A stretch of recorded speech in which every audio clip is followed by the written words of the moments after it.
Hello, a very good morning. मैं हूं अर्पिता और आप सभी को मेरे चैनल में स्वागत है।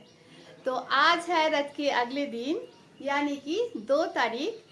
तो आज सुबह सुबह मैं तैयार होके अभी सुबह के 8 बजे है, तो मैं सुबह सुबह तैयार होके चल रही हूँ मेरे मम्मी के घर, क्योंकि आज मम्मी के घर है पूजा। तो क्या पूजा है, कैसे पूजा है, वो सारे चीज़ मैं मम्मी के घर जाके ही बताऊंगी।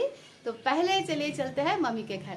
तो फ्रेंड्स, जैसे कि आप लोग इंट्रो में सुन ही चुकी हो, हाँ ये वीडियो 2-3 महीना पुराना है। इस वीडियो को शूट करने के बाद ही मेरे बेटे का एक्सीडेंट हो गया था। तब कुछ दिन मैं कोई वीडियो अपलोड नहीं किया, तो इसलिए अभी नवरात्रि और दुर्गा पूजा चल रहा है, तो मैंने सोचा इस वीडियो को अपलोड कर दूँ। हम पहुंच गए हैं मम्मी के घर, तो घर के अंदर जाके आपसे मिलते हैं।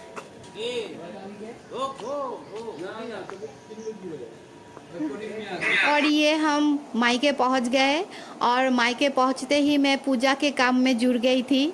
मैं तो मेरे घर से नहा धो कर तैयार होकर निकली थी, क्योंकि टाइम बहुत ही कम था।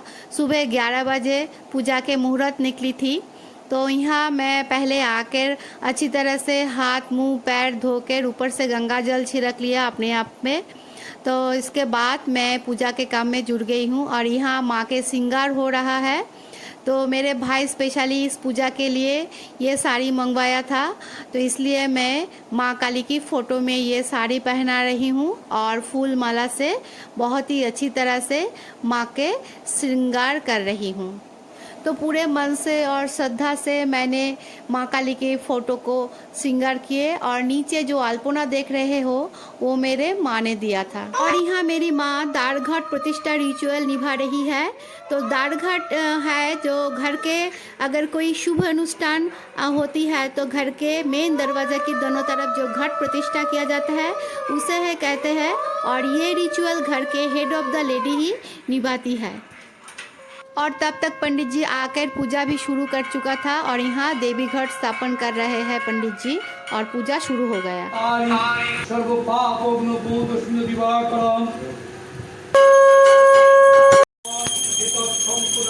तो यहाँ पंडित जी पूजा कर रहा है। तो आज मेरे मायके में विपत्तारिणी पूजा है। तो विपत्तारिणी पूजा हिंदू कैलेंडर के अनुसार आषाढ़ महीने के शुक्ल पक्ष के द्वितीया से दशमी तक जो 10 दिन आता है, उसके बीच जो शनि मंगलवार आएगा उसी 2 दिन में संपन्न किया जाता है। यानी कि रथ यात्रा और पुण्य यात्रा के बीच में जो 10 दिन, उस 10 दिन में जो शनि मंगलवार आएगा उसी 2 दिनों में ये पूजा संपन्न करने की मान्यता है। मेनली ये पश्चिम बंगाल, उड़ीसा और आसपास के इलाकों में किया जाता है, और ये पूजा घर के आपदा विपदा दूर करने के लिए मनाया जाता है।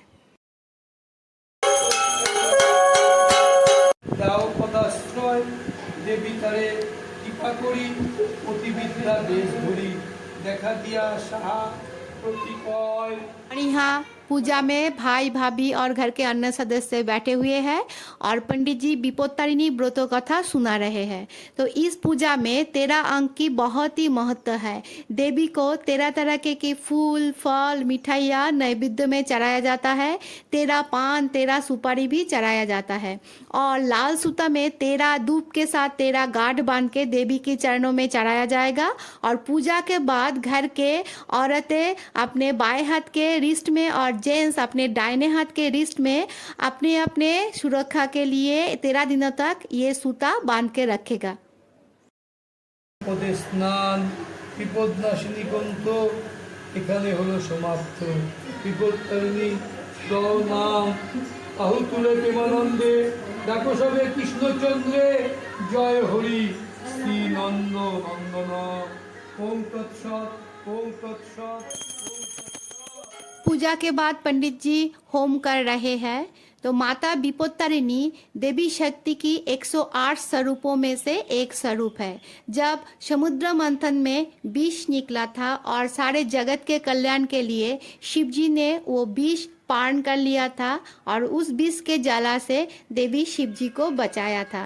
तभी से सारे संकट विपद आपद दूर करने के लिए देवी विपत्तारिणी का पूजा किया जाता है। विपद यानी कि संकट, मुसीबत से निष्कासित करने के लिए देवी विपत्तारिणी की पूजा होता है। और यहाँ पूजा बहुत ही अच्छी तरह से संपन्न हो चुका है और अभी पंडित जी सारे फैमिली मेंबर को शांति जल दे रहा है। शांति जल लेने के बाद कुछ देर के लिए हम लोग पूजा घर से बाहर निकल आए हैं सारे, और अभी भोग हो रहा है और भोग के बाद हम लोग फिर से ठाकुर घर जाएंगे और चरणामृत ग्रहण करके अपने अपने उपवास भांगेंगे और प्रसाद लेंगे। यह है प्रसाद, पूजा हो गया है, अभी हम लोग प्रसाद ले रहे हैं। आप सभी के लिए भी प्रसाद है, आप लोग यहाँ से ही ले लीजिए और भगवान करे आपका जीवन का सारा दुर्भोग दूर हो। तो यहाँ पूजा के बाद सारे फैमिली मेंबर एक साथ बैठ गए हैं प्रसाद ग्रहण करने के लिए, लेकिन इस पूजा में जो संकल्प ग्रहण करते हैं उसे अन्न वर्जित है, वो 13 पूरी प्रसाद के हिसाब से ग्रहण कर सकता है। तो इसी जानकारी के साथ मैं इस ब्लॉग को यहीं ख़त्म करती हूँ। अगर आपको मेरा ये ब्लॉग अच्छा लगा तो please like share and subscribe my channel, और बहुत ही जल्द मिलते हैं एक नए मज़ेदार ब्लॉग के साथ। तब तक के लिए सबको happy Navratri and happy Durga Puja.